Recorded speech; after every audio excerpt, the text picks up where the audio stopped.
Do'stlar, Instagramda endi kontent qilishni boshladim. Agar kontentlarim yoqsa, Instagram profilim havolasi video ostida. Shundoq obuna bo'lib qo'ying, qiziq videolar hali oldinda.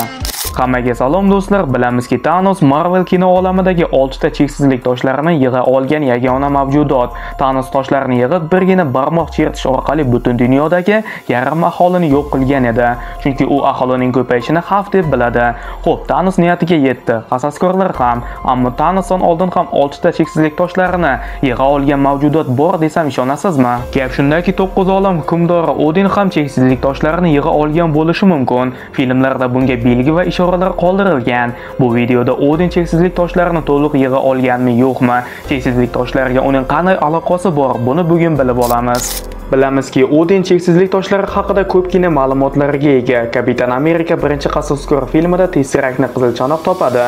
Filmning boshida qizilchanoq Tesseraktni Odin toshlaridan biri deb aytadi. Minglab yillar avval Asgard va 9 olam muz devlari zulmat elflarining qaytish xavfi va Surturning Ragnarok orqali Asgardni yo'q qilish tahdidlari bilan tinimsiz hujumlarga uchragan. Ehtimol bu tahdidlar Odinni 6 cheksizlik toshini topish va ularni yig'ish uchun harakat qilishga undagan. Chunki u ularning kuchini birlashtirib 9 olamni himoya qilishni istagan bo'lishi mumkin. Cheksizlik toshlari katta portlash orqali paydo bo'lgan, lekin tarix davomida bu toshlarni aynan kimlar ishlatganini aniq bilmaymiz. Menimcha toshlar qadimgi va qudratli mavjudotlar Celestiallarning qo'lida bo'lgan. Bu mantiqiy, chunki Galaktika qo'riqchilari filmida Celestial kuch toshi yordamida sayyorani yo'q qilganini ko'rdik. Shunday ekan, boshqa Celestiallar ham boshqa toshlarga ega bo'lgan bo'lishi ehtimolga yaqin. Marvel kino olamidagi barcha Celestiallar, jumladan Ego yovuz bo'lganini inobatga olsak, ular koinotga xavf solgan va shunda Odin 9 olamni himoya qilish uchun qadimgi mavjudotlarga qarshi kurashgan bo'lishi mumkin. Shunda Odin ularga qarshi haqiqat toshidan foydalangan, chunki u toshning qayerdaligini bilardi.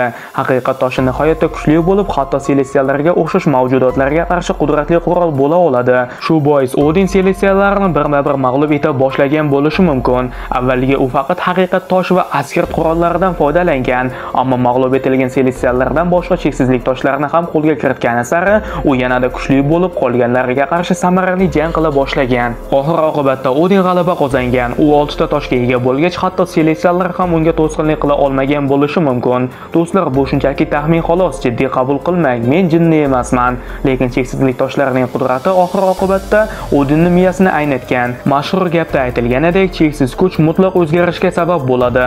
Toshlar ehtimol aynan Odinning miyasini aynatgan, unga boshqa olamlarga hujum qilishga, boshqa dunyolarni zabt etishga undagan bo'lishi mumkin. Aynan shu sabab bilan Odin cheksizlik toshlaridan voz kechgan va ularni yashirgan. Odin bu kuch uni o'zgartirganini tushungan. Ehtimol Hela ham bu kuch ta'sirida o'zgargan. Natijada Odin o'z qizini surgun qilishga va qamoqqa tashlashga majbur bo'lgan. Ko'pchilik Odin hech qachon ruh toshini qo'lga kirita olmagan deb o'ylashi mumkin. Chunki Qasaskorlar cheksizlik jangi filmida Thanos bu toshni olish uchun eng yaqin insoni Gamorani qurbon qilgan edi. Ammo men bunday deb hisoblamayman, chunki Odin barcha cheksizlik toshlarini Celestiallardan olgan bo'lsa, demak ruh toshini ham Celestiallardan olgan.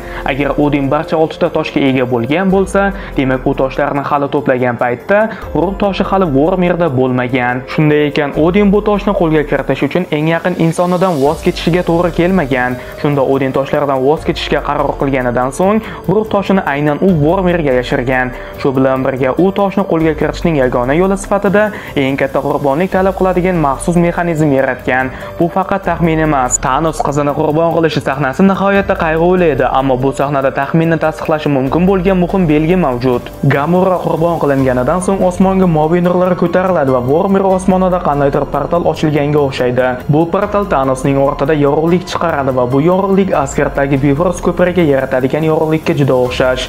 Garchi Asgard o'sha vaqtda allaqachon yo'q qilingan bo'lsa ham, cheksizlik jangi filmida biz Bifrost kuchi 2 marta ishlatilganini ko'rganmiz. Heimdall xalqni yerga jo'natganida va Thor Vakandadagi jangga kelganida Asgard vayron bo'lsa ham Bifrostning sehrli kuchi hanuz mavjud. Agar Gamoraning qurbonligi ortidan ochilgan portal Bifrost bo'lsa, katta ehtimol bilan ruh toshini Odin Vormirga yashirgan. Odin cheksizlik toshlari bilan bog'liqligiga yana bir nechta dalillar mavjud. Qizilchanoq Tesseraktni topib, uning kuchidan foydalanishga uringanida tosh unga qarshi ishlagan va uni Vormirga teleportatsiya qilgan. Tesseraktni aynan Odin sozlab qo'ygan bo'lishi mumkin. Bilamizki, Odin surgun qilishni yoqtiradi.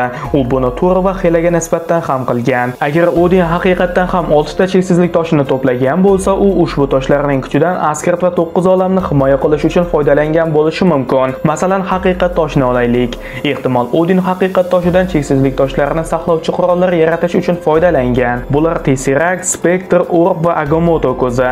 Bundan tashqari Odin ushbu toshlardan foydalanib boshqa asgardliklarga ham kuch bergan bo'lishi mumkin. Loki aslida Muz Devil Laufeyning o'g'li, lekin Odin uni asgardlik sifatida ko'rinishi uchun o'zgartira olgan. Bu shunchaki illyuziya emas edi, balki doimiy o'zgarish edi.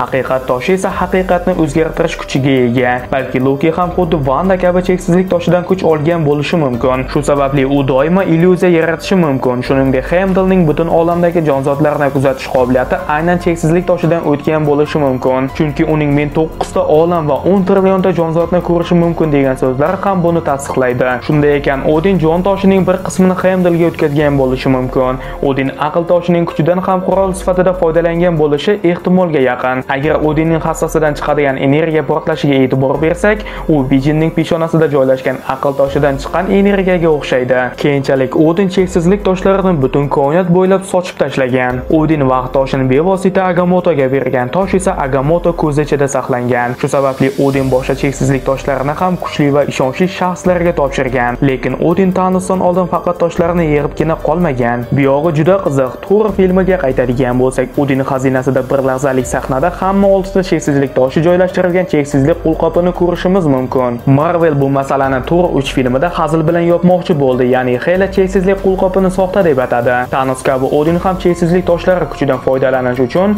maxsus qo'lqopsiz buni amalga oshira olmagan. Shu sababdan u Nidavellardagi gnomlarga murojaat qilib, 6 ta cheksizlik toshining kuchini boshqarishga imkon beradigan qo'lqop yasashni buyurgan. Bu cheksizlik jangi filmida gnom qanday qilib oz vaqtda Thanosning qo'lqopini yasay olganini tushuntiradi. 10 ming yillar oldin Odin uchun tayyorlagan qo'lqop chizmalaridan foydalanib, tezda qo'lqopni Thanos uchun yasagan bo'lishi mumkin. Demak, Odin xazinasida turgan va soxta deb atalayotgan qo'lqop aslida haqiqiy cheksizlik qo'lqopi, lekin ichidagi cheksizlik toshlari soxta. Lekin bu qo'lqop shunchaki ko'z-ko'z qilish uchun qo'yilmagan, balki Odin uni chalg'itish vositasi sifatida ishlatmoqchi bo'lgan. Odin cheksizlik toshlarini izlayotganlar uning allaqachon hammasini yig'ib bo'lganiga ishonib, o'z izlanishlaridan voz kechishlarini istagan bo'lishi mumkin. Axir kimdir bu toshlarni topishga uringan taqdirda ham ularni Odin kabi kuchli shaxsdan o'g'irlashning imkoni yo'qligini tushunadi. Men dabdurustdan Odin cheksizlik toshlarini ishlatgan demayapman do'stlar. Bu shunchaki taxmin. Nima deb o'ylaysiz? Odin chindan ham cheksizlik toshlarini ishlata olganmi yoki shuncha belgilar chalg'itish uchun edimi? Video haqida o'z fikringizni yozib qoldiring. Video yoqqan bo'lsa like bosib, kanalga a'zo bo'lishni unutmang. Keyingi videolarda ko'rishguncha sog' bo'ling, salomat bo'ling.